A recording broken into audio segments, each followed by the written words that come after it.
বাচ্চারা কিন্তু অনেক কিছু শেয়ার করতে চায়।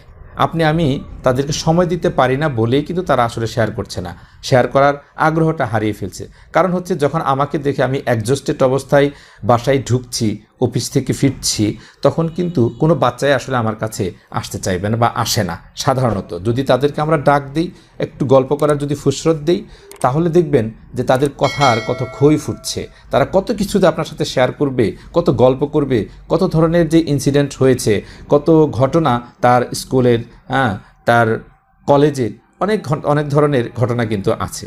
এর মাধ্যমে তার মধ্যে অর্থাৎ বাচ্চাদের মধ্যে আর বাবা মায়ের মধ্যে যেমন দূরত্ব কমে আসবে, ঠিক তেমনিভাবে শেয়ার করার মাধ্যমে বাচ্চা কিন্তু দেখবেন যে অনেক হালকা হয়ে যাবে এবং সে এতটা আত্মবিশ্বাসী হবে এবং এতটা ভালো ফিল করবে, এতটা কমফোর্ট ফিল করবে, যার প্রভাব তার প্রত্যেকটা কাজের উপরই পড়বে। কারণ হচ্ছে সে